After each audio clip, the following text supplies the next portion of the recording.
ఏ party మాత్రం పొత్తులోకి ఎందుకు వెళ్తుంది?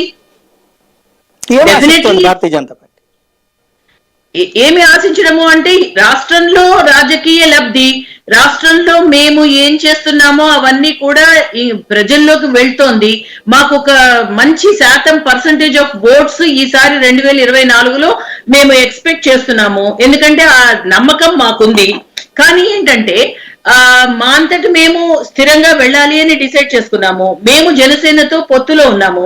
ఇద్దరం కలిపి వెళ్ళాలి అని డిసైడ్ అయిన తర్వాత అనూహ్యంగా జనసేన టీడీపీతో పొత్తులోకి వెళ్ళడము, మాది జనసేనది పొత్తు అన్నది కంటిన్యూ అవ్వడము. సో మేబీ రీజన్స్ ఏదైనా, so many permutations and combinations అండి.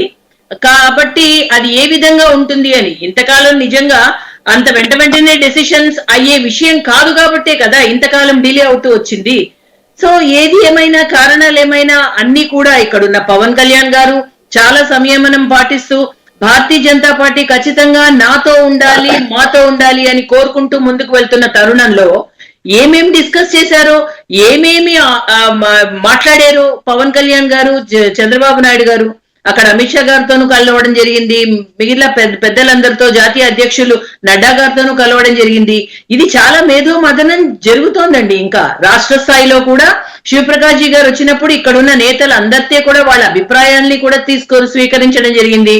సో రాష్ట్ర ప్రయోజనాల రీత్యా, రాష్ట్రంలో ఉన్న పరిస్థితుల రీత్యా, equations, what ever it is, చాలా విషయాలు ఇందులో చర్చకు వచ్చే అంశమే. ఇది ఎలా పడితే అలా మనం తీసుకునే డెసిషన్ కూడా కాదు కదా సాయి గారు. సో ఇవన్నీ కూడా పరిగణనలోకి ఖచ్చితంగా తీసుకుంటారు. అందులో ఏ పార్టీ కూడా చాలా అనుభవంతో కేంద్రంలో చాలా డక్కామొక్కీలు, అదే కాకుండా ఈ 10 సంవత్సరాలుగా భారతీయ జనతా పార్టీ ఫేస్ చెయ్యని దుష్ప్రచారం లేదు ఆంధ్రప్రదేశ్ రాష్ట్రంలో.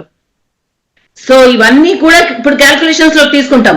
2014కు పెట్టిన పొత్తుకి ఇప్పుడు ఒకవేళ ఉంటే కనుక, ఒకవేళ డిస్కషన్స్ అయితే కనుక 2014లో ఉన్న decisions will never repeat here again.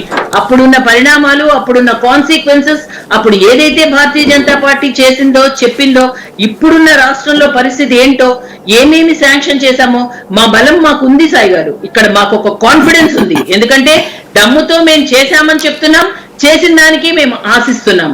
అదే మేము ప్రజల వద్దకు తీసుకెళ్తున్నాం. అదే వికసిత్ భారత్ సంకల్ప యాత్ర కూడా, అదే పల్లెకపోదాం ప్రోగ్రాం కూడా, ఇప్పుడు ఈ 9 రోజుల్లో చేస్తున్న ప్రజా పోరు సెకండ్ పార్ట్ కూడా. ఎందుకంటే ఈ రోజు కూడా నేను ఏంటంటే మీరు 99